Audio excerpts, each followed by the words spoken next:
예언된 메시아, 예언된 그리스도께서 행하실 대표적인 일이 무엇일까요?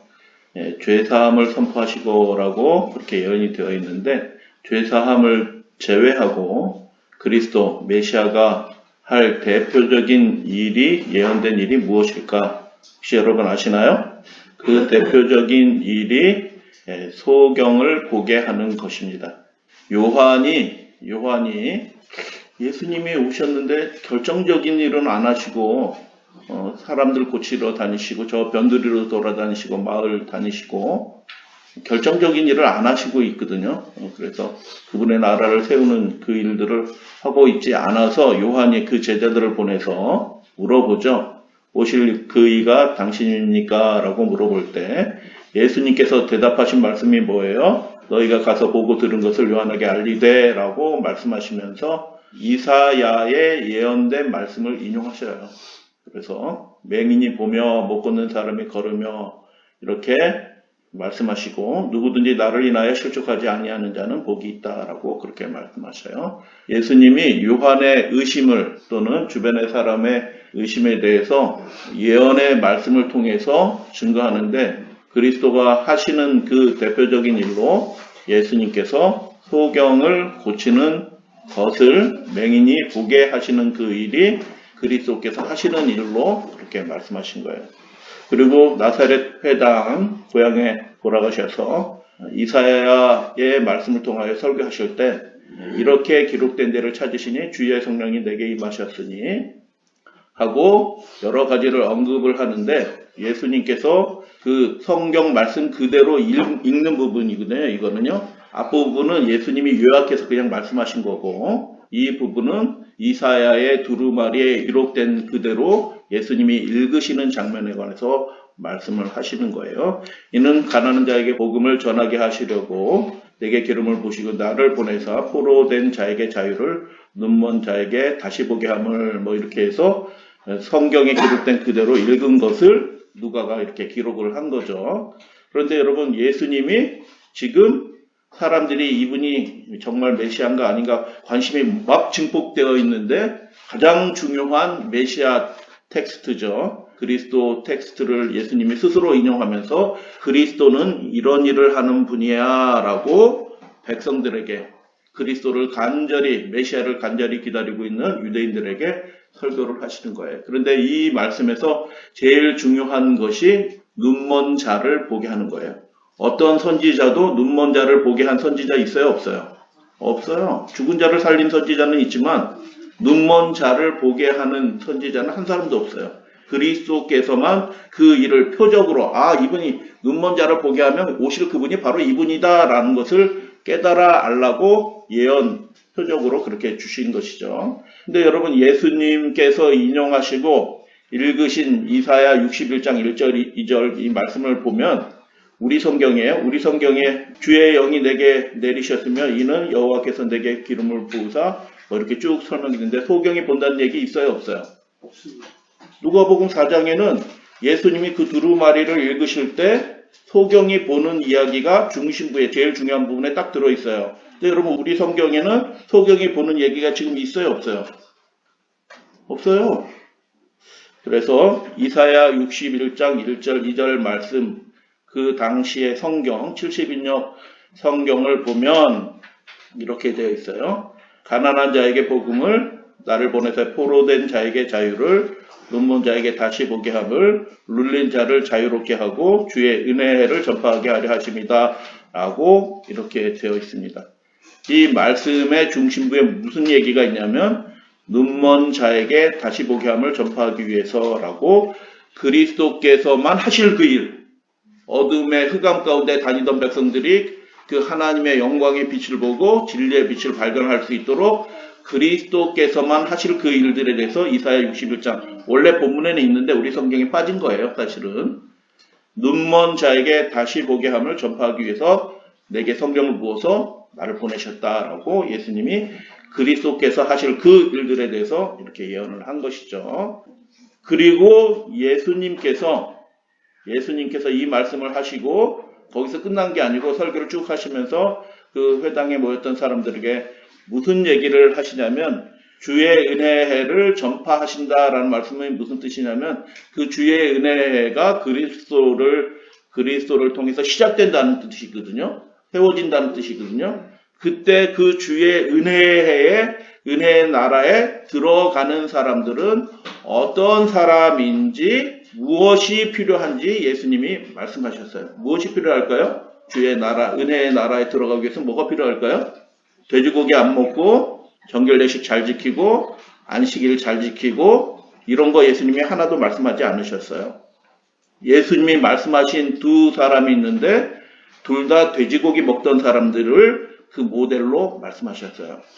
그러니까 유대인들 입장에서는 기분 나쁜 거죠. 유대인들 가운데서 쟁쟁한 믿음의 사람들이 얼마나 많이 있는데 돼지고기 먹는 사람 두 사람을 언급해가지고 이 사람들의 믿음을 너희들이 본받아야 된다라고 얘기하니까 기분 나쁘죠. 근데 예수님의 말씀이 길이요 진리요 생명입니다. 여러분 우리가 뭐 한 것 때문에 우리가 자부심을 갖는 그것은 때로 어리석은 거예요. 우리에게 정말 필요한 것은 예수님이고 우리에게 정말 필요한 것은 믿음이다 라는 것을 여러분 믿으시게 되길 바랍니다. 그래서 은혜에 참여한 사람의 그 모델로 두 사람을 예수님께서 언급하시는데 한 사람은 여자고 한 사람은 남자였죠. 한 사람은 시돈 사람이었고 한 사람은 아람 사람이었어요. 둘 다 이방인이었어요. 쉽게 말하면 뭐 먹는 사람들이라고요? 돼지고기 먹던 사람들이 이런 사람들이 은혜의 나라에 들어가는 사람들이야 라고 그렇게 말하는 거예요. 돼지고기 드시라고 한 말이 아니라는 거 여러분 아시겠죠? 네, 돼지고기 드시라는 거, 술 드시라고 뭐 이런 얘기 하는 게 아니에요. 본질적인 게 있다라는 거예요. 본질적인 거. 그래서 한 사람은 여자였고 가난하고 흉년이 들었으니까 먹을 것이 없던 사람이고 한 사람은 남자였고 장군이었고 부자였어요. 형편은 완전히 다른 것입니다. 한 사람은 엘리야 시대, 한 사람은 엘리사 시대. 완전히 다른 형편에 있던 사람들인데 그 두 사람에게 공통적으로 있었던 게 무엇이냐면 믿음이 있었어요. 이 사렙다 과부가 그 선지자가 하는 이야기를 받아들이기 힘들었어요. 나를 공개 먼저 하고 그러면 하나님이 너의 그릇을 채우실 거다. 아니 이거 먹고 죽으려고 하는 사람한테 먼저 공개하라? 이게 뭐 말이 되는 얘기예요? 당신 신은 당신 나라 사람들에게 복을 주고 우리에게 복을 주는 분은 우리 신이야 라고 생각하는 그런 시대에 여호와 듣지도 못하고 어떻게 섬기는지도 모르는 그 여호와 하나님을 믿고 내 마지막 양식을 당신을 위해서 주라고 받아들이기 힘든 거예요. 선지자의 말을. 그래서 여러분 믿음은 도전하는 것입니다. 그 형편을 보지 않고 말씀하신 분의 그 약속을 믿고 제가 잘 모르겠어. 믿어지지가 않아. 그것을 받아들이는 것이 순종하는 것이 믿음이다라고 예수님이 그 이방 사람 나아만 장군 얘기는 하지 않겠어요. 뭐 다 똑같은 얘기예요. 나아만 장군한테 요단강에서 내려가서 7번 씻으라. 그럼 문둥병이 나을 거다. 이건 무슨 말도 안 되는 얘기예요. 이 사람이 목욕 안 했겠어요? 믿기 힘든 말씀을 하나님이 우리에게 주신다는 거예요. 근데 사람들이 어떻게 해요? 믿음이 없으니까 자기 나름대로 피할 길을 해서 자기 나름대로 살아가요. 유대인들도 그렇게 살아왔거든요. 결정적으로 뭐가 필요하다고요? 그 하나님의 나라, 은혜의 나라에 들어가기 위해서는 다른 거 하나도 필요 없어요. 본질적으로 하나님이 말씀하신 대로 하나님이 하신다라는 그 믿음의 확신이 필요한 것입니다. 믿으시게 되길 바랍니다. 그래서 지금 누가복음 18장 얘기하고 있어요. 누가복음 18장 얘기를 하는데 지금 누구 얘기를 하고 있어요? 그리스도께서 하실 대표적인 일이 뭐라고요? 소경을 보게 하는 일이 예언된 일이다. 가장 중요한 일로 제가 그냥 해석하는 게 아니고요. 하나님 말씀에 그렇게 되어 있고 예수님도 그렇게 말씀하셨어요. 그래서 오늘 말씀에 한 소경에게 예수님께서 이렇게 말씀하셔요. 예수께서 그에게 이르시되 보아라. 소경에게 말씀하시는 거예요. 보아라. 내 믿음이 너를 구원하였다라고 그렇게 말씀하는 거예요. 예수님이 소경 많이 고치셨어요. 많이. 그런데 대표적으로 복음서에 언급되는 두 부류 사람이 있어요. 한 사람은 가버나움 소경이고요. 한 사람은 여리고의 소경이에요. 근데 두 사람 다 믿음이 있었어요. 그래서 우리의 삶에 가장 필요한 것이 무엇이냐? 우리의 삶에 가장 필요한 게 뭐예요? 우리를 도와주는 든든한 지원군? 아니요. 그는 잠시 우리에게 힘이 되고 감사한 일이 될 거예요. 그러나 우리의 삶에 가장 필요한 게 뭐라고요? 예수님은 믿음이다라고 말씀하시는 거예요. 하나님의 약속과 그분의 말씀에 대해서 신뢰하고 그것에 완전히 순종하는 그 믿음. 하나님이 하실 거라고 확신하고 잘 믿어지지 않을지라도 어떻게 해요? 받아들이고 순종하는 그 믿음이 필요하다라고 그렇게 말씀하시고, 누가복음 18장, 이제 예수님이 예루살렘으로 올라가기 전에 한 소경을 만나고 이렇게 말씀하셔요. 그가 곧 보게 되어 하나님께 영광을 돌리며 예수님을 따랐다라고 그렇게 말하는 그 이야기 함께 살펴보도록 하겠습니다. 이 소경을 고치는 일이 언제 어디에서 벌어진 일일까요? 그러면 시간과 장소를 아는 것은 하나님의 말씀을 이해하는 데 있어서 가장 기초적인 일이에요. 이 일이 언제 어디에서 벌어진 일일까요? 예수님께서 돌아가시기 약 10일 전, 제가 뭐 추산하는 거예요. 이거 정확하게 모르지만 한 10일 전에 예수님께서 예루살렘으로 올라가는 그 마지막 행로, 여리고에서 예루살렘으로 올라가면 예수님이 이제 잡혀 돌아가시는 거예요. 여리고는 유대 나라의 제2도성, 예루살렘은 제1도성. 그래서 많은 순례자들이 여리고를 통하여 예루살렘으로 올라가고 있던 때예요. 문헌의 기록에 보면 해외에서도 이 절기를 지키기 위해서 약 10만 명이 모인다고 그렇게 돼 있어요. 유대 본방 백성들을 한 3만 명 모이고 해외에서 거주하던 사람들이 무려 10만 명이 모여드는 것입니다. 어마어마한 숫자가 모여들어요. 그 사람들이 어디를 통해서 지금 올라가고 있어요? 여리고를 통해서 예루살렘으로 올라가고, 예수님도 그 마지막 행로를 위해서 제자들과 함께 수많은 사람들이 지나가고 있는 거예요. 근데 예수님이 가시니까 저분이 하면서 사람들이, 더 많은 사람들이 예수님 주변에 몰려서 이렇게 가고 있었던 그런 때에 예수님이 한 소경을 만나 주신 것입니다.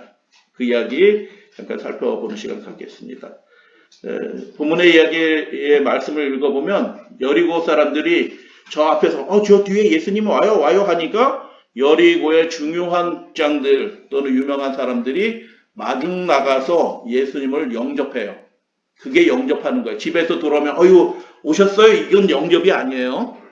그 당시에 사람들은 영접은 뭐냐면 3km, 4km, 멀게는 10km 밖에 나가서 영접해 모셔드려 오는 게 그게 영접이에요.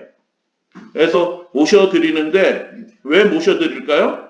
아직까지 시간이 좀 남아있으니까 여리고에서 예루살렘으로 올라가는데 하루 끼리면 올라가거든요. 명절 전에만 올라가시면 돼.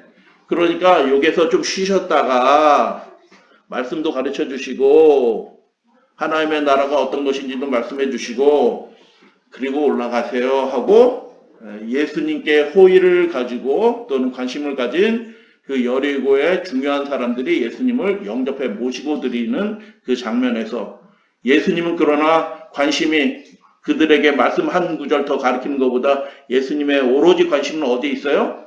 예루살렘에서 그 예언된 그 일들을 성취하는데 예수님의 모든 관심이 뚫려 있었어요. 예수님은 비장하셨고요. 그들이 머물렀다 가시라라고 했는데도 예수님은 머무르시지 않기로 하고 그냥 지나가시는 거예요. 그때 이 고침을 받은 여리고 소경을 만나게 됩니다. 새롭게 함을 받는 사람들에게 있는 선명한 특징들이 있어요. 믿음이 있어야 되거든요. 근데 믿음이 어떻게 나타나는지 이 소경의 이야기를 통해서 여러분 보시게 되길 바랍니다. 그 사렙자 과부 이방인 나아만 장군 그 이방인에게 믿음이 있었어요. 아주 분명하고 선명한 믿음이 있었다고요. 하나님을 모르는 것처럼 보였지만 그들에게 믿음이 있어요. 그래서 새롭게 함을 하나님의 은혜에 구원의 능력들을 보게 되는 그런 사람들에게는 선명한 특징이 있다. 군중들이 이렇게 지나가잖아요. 더 많이 지나가는 거예요. 그러니까 소경은 발자국 소리를 듣고 사람들을 가늠하잖아요. 거지라고 말씀하고 있어요. 본문은. 그렇기 때문에 동냥하고 있는데 사람들이 많이 지나가니까 이게 좋은 찬스예요? 나쁜 찬스예요? 아주 좋은 찬스예요. 이거 대목인데 사람들이 많이 지나가니까 대목이라. 그래서 물어보죠. 이게 무슨 일이냐? 라고 물어보니까 예수님을 마저 드리는 그 영접하는 사람들이, 앞서가는 사람들이 영접해 모셔드리는 그 여리고 사람들이 나사렛 예수께서 지나가신다라고 그렇게 말해요. 그때 이 소경이 뭐라고 얘기하냐면 다윗의 자손 예수여 나를 불쌍히 여기소서라고 얘기합니다. 여리고 그 사람들은 예수님을 영접하려고 했던 여리고 그 사람들은 나사렛 예수라고 얘기해요. 그런데 이 소경은 그 예언된 그리스도의 이름 다윗의 자손 예수여라고 얘기합니다. 그때 군중이 뭐라고 얘기해요? 지금 예수님 모셔드려서 우리 도성에 잠깐 머물러 갔다가 하시려고 지금 뭐 이렇게 말씀 나누고 있는데 소경이 껴가지고 어떻게 해요? 뭐 큰 소리로 소리를 지르니까 그 앞서 가는 사람들이 그 소경한테 뭐라고 얘기하냐면 잠잠하라 라고 꾸짖어요. 네, 말한 게 아니고 나무란 거예요. 비난하고 나무란 거예요. 당신이 거지 주제, 소경인 주제 지금 여기에 낄 자리가 아니라고 아주 가혹하게 책망을 한 것입니다. 그때 이 소경이 어떻게 합니까? 자기 주제를 알고 잠잠했더라? 그렇게 하지 않은 것입니다. 여러분 정말 하나님을 믿는 사람들은 하나님을 끝까지 붙드는 사람이 될 줄로 저는 그렇게 믿어요. 이 소경이 더욱 크게 소리 질러라고 본문의 말씀은 그렇게 돼 있어요. 그것에 굴복당하지 않고 어떻게 해요? 더욱 크게 소리를 질러요. 왜 소리를 질러요? 동냥하고 그 적선 받기 위해서 더욱 크게 소리 지르는 것이 아니에요. 왜요? 내 믿음이 너를 구원하였다라고 말하는 거예요. 그래서 더욱 크게 소리 질러 다윗의 자손이여라고 얘기할 때 예수님이 멈춰서서 데려오라라고 얘기할 때 군중이 데려옵니다.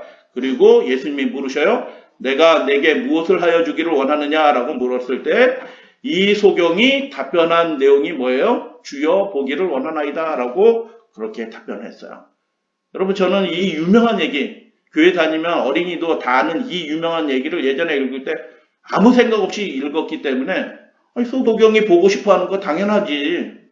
소경이 보고 싶다라고 얘기하는 게 그게 뭐 대수로운 일이야? 라고 그렇게 생각을 한 거예요. 근데 여러분 소경의 눈을 뜨게 한 사람이 선지자가 있다고요? 없다고요? 없어요. 아무도 없어요. 그런데 누가 그 일을 할 수 있다고요? 그리스도만이 그 일을 하시는 표적의 일이에요. 그래서 다윗의 자손 예수여라고 크게 소리 지르면서 실제로 그리스도만이 하실 수 있는 그 일을 구하는 거예요. 그래서 그 당시에 초기 교회 당시에 쪽복음이 있었고 마가복음이 제일 먼저 기록됐죠. 마가복음, 마태복음, 누가복음, 요한복음 늦게 이렇게 기록이 돼서 쪽복음들이 이렇게 다니고 있었지만 예수님이 이 말씀을 하실 때 예수님의 모국어인 아람어로 말씀하셨어요. 아람어로 대화를 하는 거예요. 같은 민족끼리니까 아람어로 이렇게 대화를 하시는데 여러분 그 헬라어로 기록될 때 헬라어로 번역될 때 관심 있는 분들은 아실 거예요. 시제가 다 깨져요. 아람어 시제하고 헬라어 시제가 1대1로 대응되지 않아요. 말씀이 이상하게 번역이 된다고요. 그래갖고 말씀이 이상하니까 말씀의 내용도 이상하게 이해를 해. 잘못 이해해. 어떤 것들은.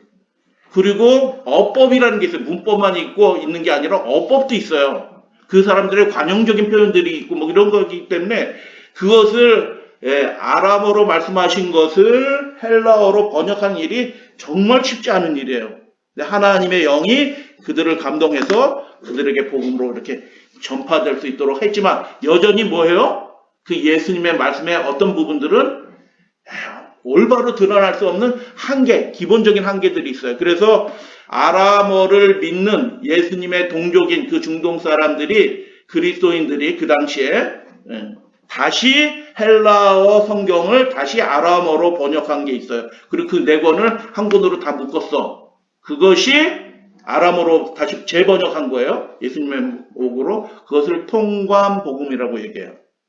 디아테사론이라고 얘기하는데 통관복음이라고 하는데 그 통관복음에는 이 누가복음 18장의 이 마지막 부분의 얘기를 어떻게 번역하냐면 내가 내게 무엇을 하여 주기를 원하느냐라고 물었을 때 이 소경이 우리 성경에는 주여 보기를 원하나이다 그렇게 번역을 해놨지만 이 말씀의 의미를 어떻게 번역했냐면 주여 주를 보기를 원하나이다 라고 주를 집어넣는 거예요. 여러분 이 소경이 무엇을 보기를 원했다고요? 주님을 보기를 원해요. 그래서 다윗의 자손 예수여 라고 말하면서 주님을 보고 싶어요 라고 그렇게 얘기한 것입니다. 하나님의 은혜의 나라에 들어가는 사람들의 아주 선명한 특징이 있어요. 선명한 특징이 있다고요. 무슨 특징이 있냐? 그게 믿음인데 그럴듯한 믿음이 있고 진짜 믿음이 있어요. 이 소경을 통해서 진짜 믿음이 나타난 거예요. 그래서 이 소경의 말이 무슨 뜻이냐 하면 내가 거린이고 인생은 남루하여도 앞으로 먹고 사는 일이 힘들어질지라도 소경이 눈 뜨면 거린 못해요. 먹고 사는 일이 힘들어질지라도 하나님께서 예언하셨던 바로 그분이 이 땅에 오셨다는 소문을 내가 듣고 있었는데 그분이 천국을 선포하시고 병자를 고치신다고 하는데 주님 나도 하나님의 아들이신 당신을 보고 싶습니다 라고 그렇게 말한 거예요. 다시 말씀을 드려요. 내가 보고 싶은 것은 여리고는 종려나무의 도시에 지금도 가면 종려나무들 엄청 있어요. 내가 보고 싶은 것은 이 세상의 아름다운 종려나무나 아름다운 풍경이 아니라 다윗의 자손 바로 당신을 보고 싶습니다 라고 그렇게 말한 거예요. 하나님을 구하는 거예요. 하나님 자신을 구하는 거예요. 하나님을 알게 되면 하나님을 보게 되면 나는 그것으로 완전히 만족하겠습니다 라고 하나님 자신을 구하는 게 그것이 은혜의 나라, 은혜의 해에 들어가는 그 믿음이다 라고 그렇게 말씀하시는 거예요. 다시 말씀을 드려요. 이 소경은 돈을 구한 것이 아니라 세상 것을 자기가 필요한 것을 구하는 게 나쁜 일 아니에요. 자기에게 필요한 것을 구하는 게 나쁜 게 아니라고요. 죄도 아니고. 근데 이 소경은 예수님이 물어보실 때 딱 하나 말씀했는데 딱 하나 대답을 했는데 구하였는데 그것이 뭐예요? 저도 예수님 보고 싶어요. 라고 그렇게 말했던 것입니다. 사람들에게 무시받는 거지가 큰 소리로 다윗의 자손이요 라고 외칠 때 예수님께서 어떻게 반응하셨는지 여러분 기억하셔야 돼요. 큰 소리로 외칠 때 어이 반갑다. 어이 나를 알아주는 사람이 있네? 하고 예수님이 반가워하셨던가요? 아니요. 예수님은 예루살렘으로 올라가실 그 생각밖에 없으셔요. 예수님은 들은 채 하지도 않으시고 예루살렘을 향하여 계속 가셨던 것입니다. 믿음은 시험 받아요. 우리가 정말 믿음이 있는지 없는지 하나님께서는 시험하십니다. 어떻게 시험해요? 응답하지 않으심으로 시험해요. 정말 나를 구하는지 확인하기 위해서 그분은 시험하셔요.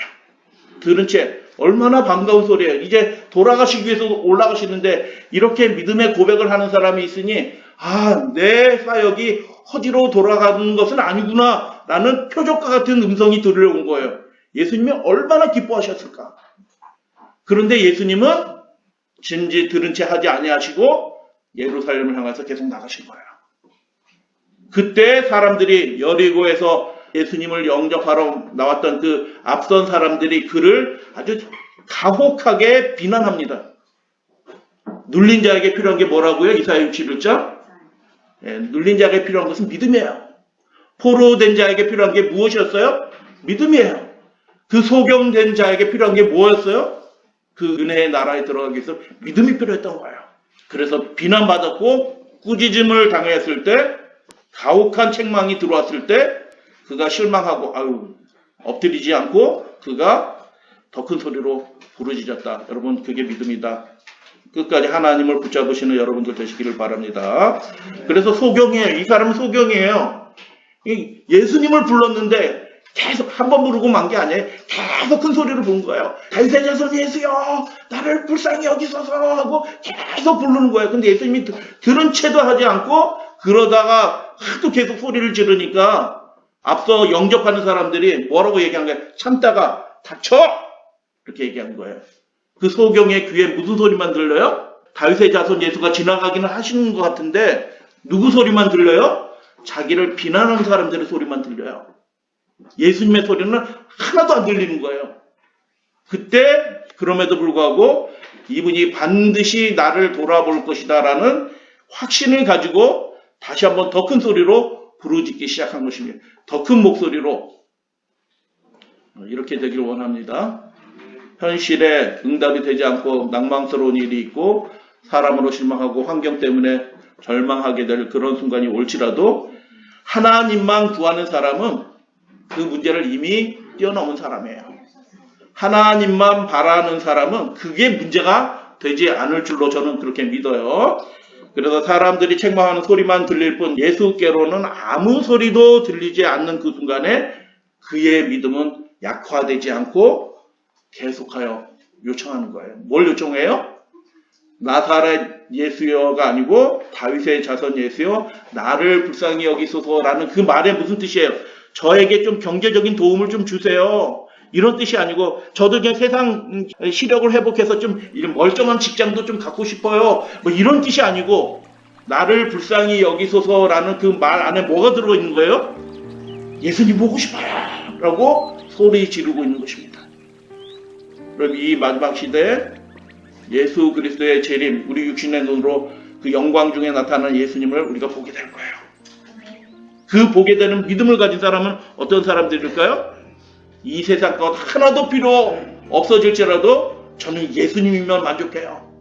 내 인생이 고난으로 점철되고 다른 사람이 비난할지라도 다른 사람이 동정하는 그런 인생을 살지라도 저는 예수님만 있으면 저는 만족해요 라고 하는 그 믿음을 이 여리고 소경을 통해서 우리가 보게 되는 것입니다. 예수님께서 그 거듭 외치는 소리를 들으시고 예수님은 비장하셨고 마음이 분주하셨어요. 이제 올라가면 끝이에요. 여리고 사람이 머물렀다 가시라고 그렇게 해도 예수님은 들은 척도 안 하시고 그냥 지나가고 계셨어요. 근데 그 예수님이 어떻게 해요? 그 믿음의 외침을 들으시고 다른 사람은 닥치라고 얘기하지만 예수님은 머물러 서셨습니다. 할렐루야 아멘. 다음 주면 죽게 되실 분이 마귀와 큰 전쟁을 앞두신 그렇게 비장하셨던 분이 한 사람을 위해서 그분의 일정을 조정하시는 것입니다. 예수 그리스도께서 만나주신 사람은 여리고 시장을 만나준 것이 아니라 여리고에서 제일 연약한 그 한 사람을 만나주셨다. 할렐루야 아멘. 온 우주를 창조하신 광대하신 하나님이 누구의 음성을 들으셔요?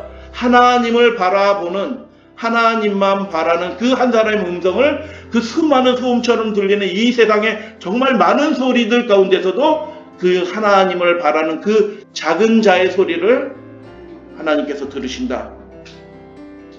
저는 그걸 믿습니다. 그래서 예수님이 걸음을 멈추셔요. 믿음이 있었던 것입니다. 그래서 내 믿음대로 되라 보라 라고 뭘 보라는 얘기예요? 그래 나 여기 있다 나를 봐라 라고 예수님이 그렇게 말씀하신 거예요. 우리가 고통 중에 주님께 불쌍히 여겨달라고 간구하고 그분의 성경을 통해 우리를 인도해달라고 탄원하면 그분께서는 우리의 기도를 결코 물리치지 않으실 것이다. 산상보훈의 사상이라는 책에 나오는 말씀이에요. 예수님은 그렇게 들어주시는 분이에요.